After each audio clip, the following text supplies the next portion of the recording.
Oke, kembali lagi di Apa Kabar Indonesia. Mas Bawono, harap sabar, ini cobaan ya.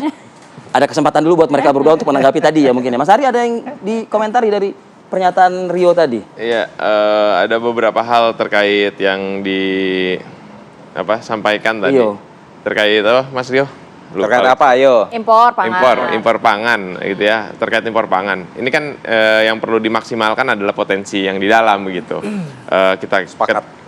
Ketika kita membicarakan nasionalisme gitu, terus beberapa hal yang sering digaungkan oleh Paslon 02, ya harusnya bagaimana mengembalikan ke tingkat lokal kayak gitu. Kami mendorong kontrak farming gitu dalam agenda pangan kita karena itu yang paling konkret. Ini dapat memutus kontrak farming itu apa tuh? Bisa dijelasin? Kontrak farming itu berkontrak langsung dengan komunitas tani, Gapoktan. Ya. Jadi pemerintah sebagai medianya begitu untuk menyampaikan ke konsumen langsung. Berbeda dong dengan yang tadi akan mengimpor sapi. Iya, itu jelas sangat beda begitu karena udah gagal di dalam coba ambil dari luar. Waduh, udah gagal di dalam. Boleh saya bantah langsung? Belum. Oh, belum. Lanjut dulu. Aman. Sabar dulu Mas Rio. Kayak gitu. Tapi kalau mau dibantah silakan aja. Oh, dikasih waktu boleh? Ya, boleh. Oke. Jadi begini, prinsip daripada kontrak farming itu tidak akan bisa berjalan kalau lahannya tidak ada to begin with. Permasalahan Indonesia adalah kita mengalami laju alih fungsi lahan pertanian menjadi non pertanian. Itu hampir 100.000 hektar per tahun.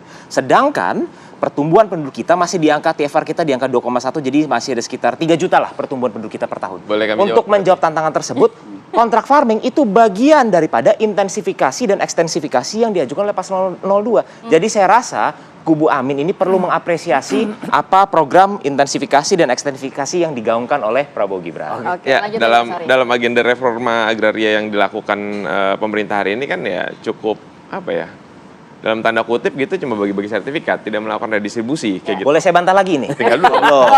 Belum.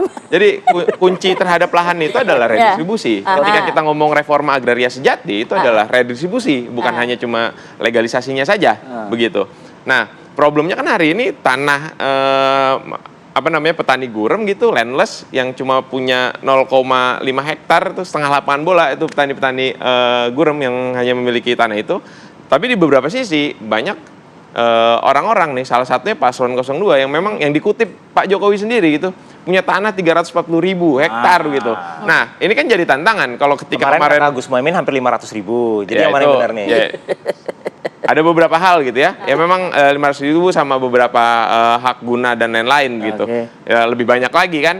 Berarti kan memang ketika Gibran ngomong soal, Paslon 02. Tapi Caimin sempat menyatakan juga Mas Gibran kayaknya nggak paham soal redistribusi lahan dan juga sertifikasi lahan ya. Iya, karena kalau paham redistribusi, takutnya pas ngeliat ke Pak Prabowo, Pak gimana tanahnya bisa dibagi-bagi nggak? Ya itu agak sulit juga kan. Nah, saya bantah ya. Anggapi. Pertama mau bantah juga silakan. adalah soal 300. Nyaman yang lihatnya kayaknya. 40.000 hektar. Jadi begini, tanah yang seluas hampir 500.000 hektar itu adalah tanah milik negara. Bukan milik Pak Prabowo pribadi, bukan milik perusahaan. Tapi kok stempelnya kok arahnya ke sana begitu. Itu adalah tanah milik negara yang dikelola memiliki izin HTI oleh perusahaan yang dimiliki oleh Pak Prabowo. Itu adalah usaha yang legal, usaha yang halal. Kita tidak mengerti kenapa ada tendensi menyerang secara personal. Lalu kedua adalah Mas Gibran sudah menjabarkan perbedaan antara program sertifikasi dengan program TORA. TORA itu adalah tanah objek reformasi agraria. Target TORA di Indonesia itu adalah 4,5 juta hektar. Hari ini sudah tercapai sekitar 1,9 juta hektar. Ini adalah tanah yang tadinya dikuasai oleh negara, baik tadinya hutan, baik tadinya non hutan, ini dikasih ke rakyat. Kalau yang sertifikasi adalah tanah yang belum bersertifikat dikasih sertifikat, yang jumlahnya mencapai lebih dari 60 juta sertifikat dalam kurang lebih 9 tahun terakhir. Jadi itu sudah dibedakan, sepertinya jubirnya Mas Amin ini kurang update ini sepertinya. Coba kalau Dewan Pakarnya Ganjar, Mahfud mungkin ada Dewan Pakarnya nih. Saya mungkin nggak mau banyak masuk ke diskusi mereka berdua lah. Biar mereka selesaikan berdua lah ya gitu. Yang paling penting saat ini 14 Februari siapa yang akan melanjutkan kepemimpinan di Indonesia gitu kan. Topik udah dibahas semua, challenges are real kan gitu kan yang disampaikan tadi. Tapi kembali lagi kita harus lihat siapa sosoknya. Ini challenge mengenai konsistensi, kepastian hukum itu yang dibutuhin baik di Indonesia maupun foreign investors gitu kan. Jadi kalau kita ngelihat perdebatannya ini mungkin nggak akan banyak selesainya, tapi kita perlu lihat siapa tadi Ganjar Mahfud dengan track recordnya yang udah ada, ini perlu menjadi pertimbangan untuk teman-teman semua nanti bisa memilih lah gitu kan. Karena kalau kita lihat pengalaman Pak Mahfud, gitu kan. Dia pernah menjadi legislator di DPR, dia di pemerintah mengajukan undang-undang dan melakukan. Dia juga pernah menjadi hakim MK, gitu kan. Dua juga bahkan. Dan kita harus lihat mau topiknya apapun pasti akan selalu ada di Indonesia, gitu kan, perdebatan ini. Tapi dia menjadi hakim, dia membuat keputusan, ngambil posisi mana sih yang dia perlu bela, gitu kan. Dan kita lihat pembelaannya selalu kepada rakyat, kedua juga kepada lingkungan. Kalau dilihat putusan-putusan MK mengenai lingkungan, mengenai keberpihakan pada rakyat itu real. Tadi ngomong subjek hukum bahwa aktivis lingkungan perlu menjadi subjek hukum, diakui oleh MK, gitu kan. Masalah lahan dan lain-lain, illegal mining dan semuanya sangat keras dan kelihatan juga buktinya. Jadi kita harus ngomong sesuatu yang konkret, yang emang terbukti bahwa kalau siapa yang akan memimpin, presiden langkah wakil presiden, gitu ya. apa dia akan berpihak kepada yang mana, gitu kan. Jadi itu kita harus lihat siapa yang paling mendekati Pak Jokowi dalam keberpihakannya kepada rakyat. Karena policy nggak ada yang sempurna, kita harus sampaikan itu. Tapi kan sebisa mungkin dalam membuat keputusan, sikap itu yang paling dekat dengan rakyat. Dan setelah Pak Jokowi saya lihat Pak Ganjar memang sosok yang tepat sebenarnya untuk memimpin Indonesia ke depannya. Waduh, Mas Bowo. Karena pengantar untuk Anda nih Mas Bowo. kita perlu tahu kan Mas, ini untuk masa depan Indonesia kita perlu punya dua ketahanan, ketahanan energi dan ketahanan pangan. Kita harus akuin itu. Saya mau bahas mengenai energi nanti mungkin habis ini. Oke. Mas Bowo, pengantarnya udah smooth banget ini dari Adri ke Anda nih Mas Bowo. Pasangan 3 last minute kayaknya mengelu-elukan Pak Jokowi loh. Nah, kan gitu kan. Iya, memang pertama soal debat dulu ya, debat kemarin, debat keempat. Memang tema debat keempat itu harus diakui dibanding debat ketiga sebelum ketiga debat terdahulu, ini memang jauh lebih complicated ya dari segi isu ya. Dan ini malam kemarin ketahanan energi, pangan, lingkungan hidup dan lain-lain gitu ya.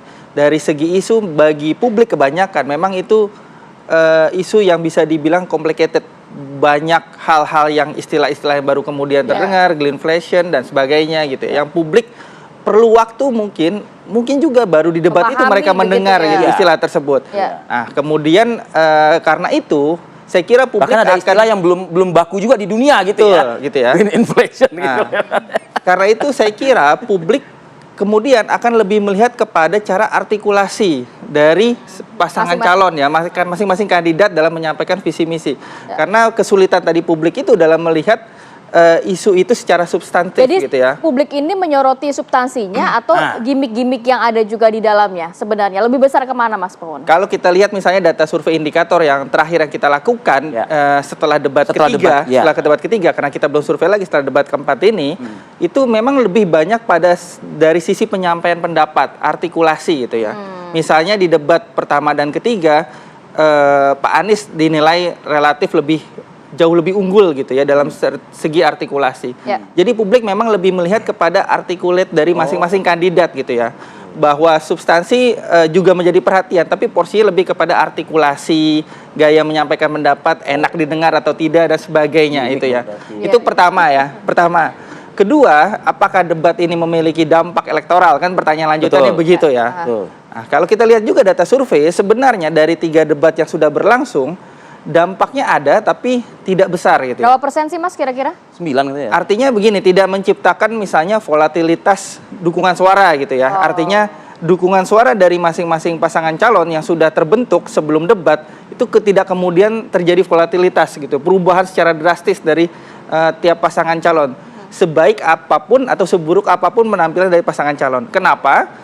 Karena masing-masing pasangan calon ini punya strong voter yang sudah mencapai 85% gitu.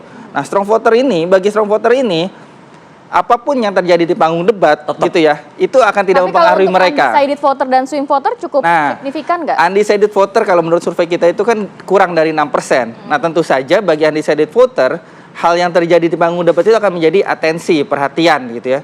Bagaimana misalnya mereka teryakinkan oleh pertama penampilan, artikulasi, gagasan, visi misi dari setiap kandidat. Apakah mereka akan memilih nomor 1, nomor 2, atau nomor 3 di 14 Februari mendatang gitu. Jadi memang dampak secara elektoralnya tidak terlalu besar. Hanya mungkin naik 2-3%, stagnan, turun 2-3%, dinamika biasa ya, dinamika elektoral biasa.